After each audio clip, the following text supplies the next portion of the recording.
मित्रों, मैं Surendra Sharma Los Angeles से इंडिपेंडेंट जर्नलिस्ट आपके सामने आज रूबरू हो रहा हूँ।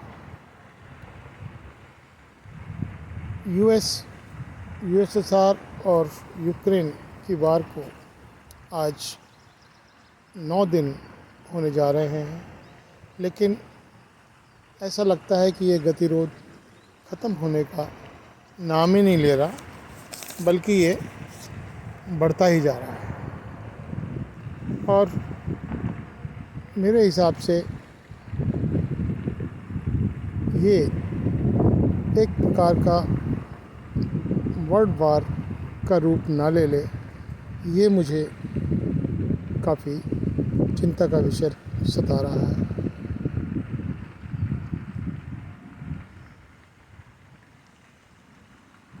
प्रेसिडेंट पुतिन एडमेंट हैं, अड़े हुए हैं, किसी भी प्रकार का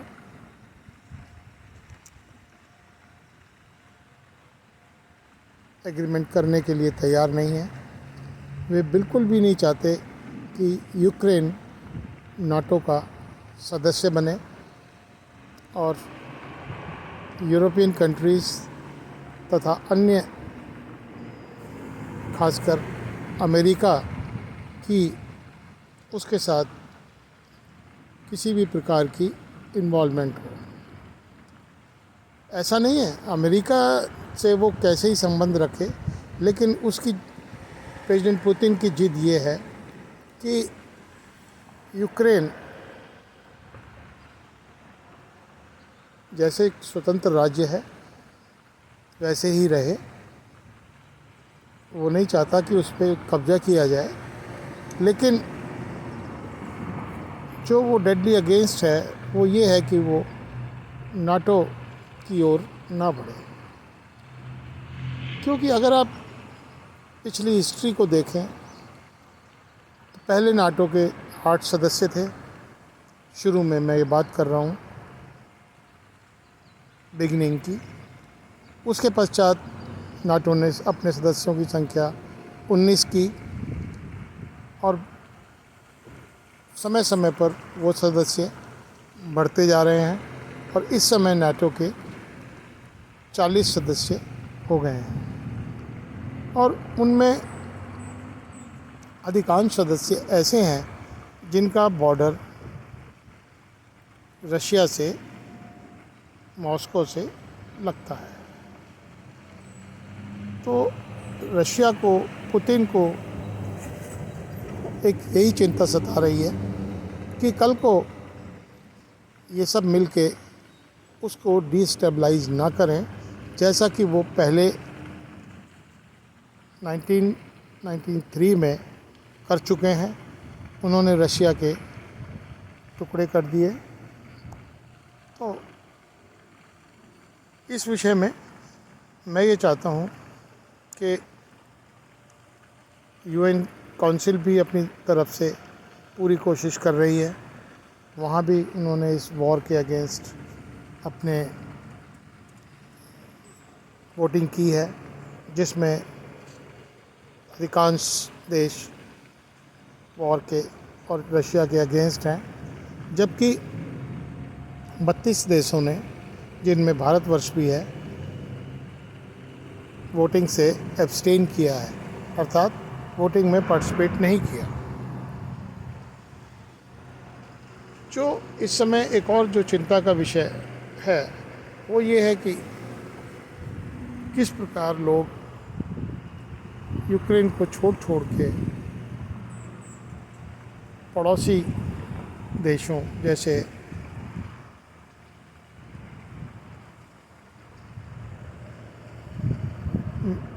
जिनकी सीमाएं वहाँ लगती हैं उनमें जा के वो शरण ले रहे हैं और अपनी जान बचाकर भाग रहे हैं।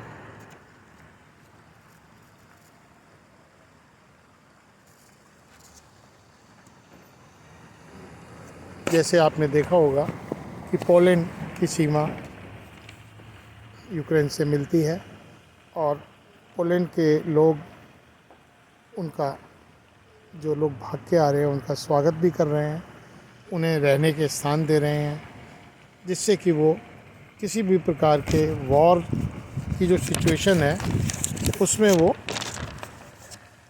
एंटेंगल ना हो जाएं और अपनी जान माल को बचा के रखें। नेटो कंट्रीज़ इस समय यूक्रेन को हथियार मुहैया करा रहे हैं, चाहे वो एंटी टैंक मिसाइल्स हों, चाहे सरफेस टू एयर मिसाइल्स हों, और उन्हीं हथियारों के सहारे नेटो की सेना एवं जो पब्लिक है वो सड़कों पे आ गई है और सड़कों पे आके यूएसएसआर के जो फोर्सेस हैं उनको रजिस्ट कर रही है, रोक रही है। यूएसएसआर अपनी फ़ौजों को दिन प्रतिदिन आगे बढ़ाता जा रहा है, लेकिन बहुत ही संयम से, जबकि उनके रास्ते के जितने भी पुल वगैरह इत्यादि थे वो सब यूक्रेन के लोगों ने तोड़ दिए हैं, ब्लॉक कर दिए हैं। तो इस समय ये जो स्थिति है बहुत ही भयावह, चिंताजनक होती जा रही है।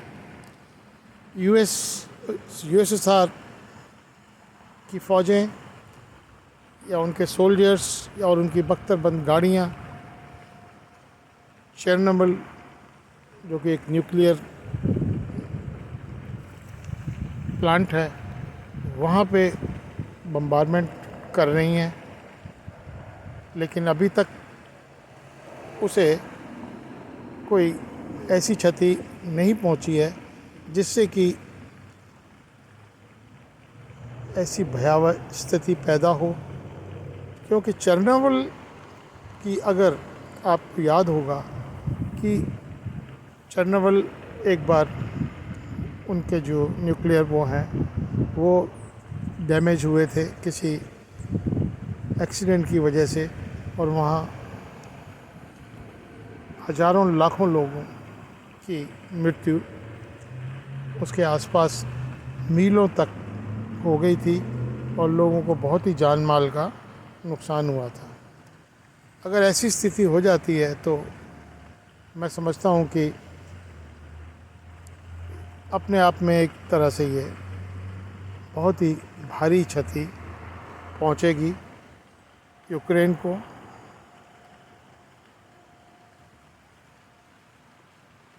एक और जो चीज़ देखने में आ रही है कि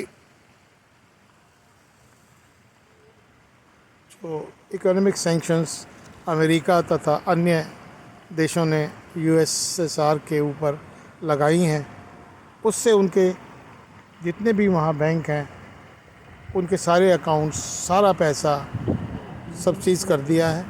इसके साथ साथ एक और जो चीज़ की गई है वो ये है कि वहाँ के बड़े बड़े उद्योगपति जिनके पास बेशुमार दौलत है उनके अकाउंट्स भी उन्होंने फ्रीज़ कर दिए हैं, और वो किसी के यास्ट हैं, किसी के शिपिंग वेसल्स हैं, उनको सबको इकोनॉमिक सैंक्शन के अंतर्गत काफ़ी नुकसान पहुंचा है। तो नेटो कंट्रीज़ तो अपनी ओर से पूरी कोशिश कर रहे हैं, लेकिन अभी यूएसएसआर की ऊपर इसका कोई ख़ास असर होता हुआ नहीं दिख रहा, एक्सेप्ट कि रूबल की जो वैल्यू है वो लगभग 30 से 40% डाउन हो गई है।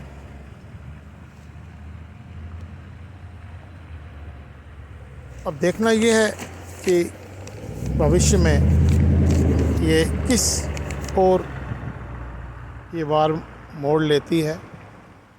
एक और जो मज़ेदार बात ये है कि 2 इनकी सिटिंग्स हो चुकी हैं बेलारूस में यूक्रेन की और यूएसएसआर के ऑफिशियल्स की कि किसी तरह से ये गतिरोध दूर हो, लेकिन वो बेनतीजा ही रही हैं। अब एक और तीसरी कोशिश की जा रही है, लेकिन कोई भी ऐसा कंट्री जिसे हम सुपर पावर कहें और जिसके संबंध रशिया से भी अच्छे हों और नेटो कंट्री से भी अच्छे हों, वो मध्यस्थता करने को तैयार नहीं है। हर कंट्री अपनी अपनी लोगों को निकालने में लगा हुआ है, चाहे वो भारत हो। भारतवर्ष ने भी करीबन लगभग कल तक 9 फ्लाइट्स भेज के अपने 4000 लोगों को वहाँ से निकाला है, जबकि अभी भी वहाँ पे लगभग 15,000 लोग वहाँ फंसे हुए हैं। और अगर आप उनके वीडियो रिकॉर्डिंग्स, उनके इंटरव्यूज़ चैनल्स पे देखें तो वो बहुत ही भयावह स्थिति में वहाँ फंसे हुए हैं। उनको ना खाना मिल रहा है, ना कोई कन्वेंस मिल रहा है, ना उनकी कोई परवाह कर रहा है। लेकिन फिर भी भारतवर्ष के प्रधानमंत्री श्री नरेंद्र मोदी जी अपनी ओर से पूरी कोशिश कर रहे हैं। उन्होंने अपने मिनिस्टर्स को अलग अलग जगह भेजा है और वो स्वयं जाके उसको निगरानी कर रहे हैं कि कैसे कोऑर्डिनेट किया जाए, कैसे वहाँ से उनको लाया जाए, और इसमें काफ़ी सफलता उन्हें मिली भी है। तो मित्रों, मैं ज़्यादा ना कहता हुआ बस यही उम्मीद करता हूँ कि किसी भी प्रकार से